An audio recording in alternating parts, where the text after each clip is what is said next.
Railway से यात्रा करने वाले यात्रियों को आज बड़ा झटका लगा है। रेलवे ने अपना किराया बढ़ा दिया है। दिल्ली से बिहार आने वाले को बड़ा झटका लगा है।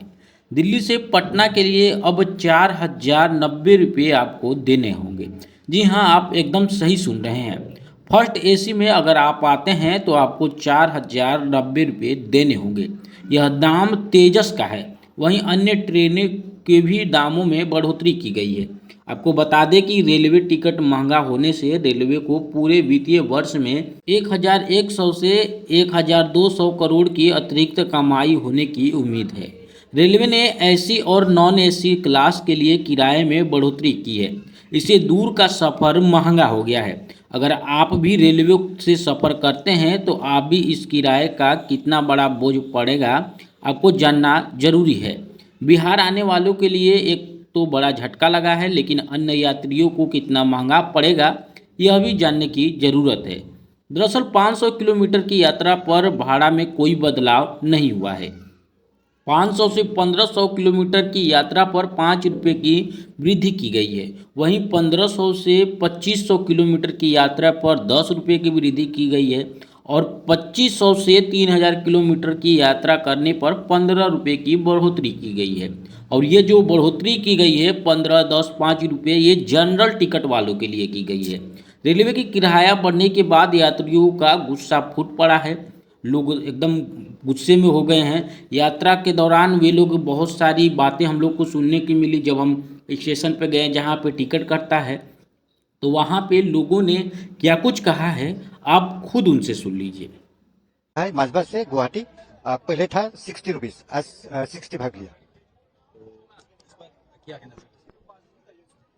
कोई यात्री लोग ने कुछ कम कर नहीं किया है, लेकिन आपको आज मिला, आज आपको मिला है। अभी कोई महंगा तो सब कुछ हो रहा है, फिर भी हम लोग चलने के लिए, आने जाने के लिए तो इतना महंगा नहीं होना चाहिए, क्योंकि सैलरी भी इतना नहीं है। जो सब मेडिसिन का भी जो इतना महंगा है, तो जो गरीब लोग है उन लोग के लिए ज्यादा यातायात का जो व्यवस्था है वो भी थोड़ा खराब है। जो मजबा से यहाँ तक आया है तो इतना गंदा बदबू आ रही थी ट्रेन में, उठने के मन ही नहीं था। जो इतना महंगा है तो सफा सुथरे का थोड़ा ध्यान रखना चाहिए ना। Because last few years no increase was there from railway side for the development of the railway track and then movement of the railway. It is very necessary to hike the price. I agree. Okay. Because in the last during this COVID season, so the railway department has lost a very good. I couldn't follow you, in fact.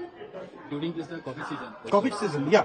Railway department has so actually facing the lots of the losses. Yeah, of course. I know. And during the last 5 years or 7 years, It was running loss. lots of the initiative has been taken up for the infrastructure development. Exactly. So what do you want to say? This is changing about this scenario.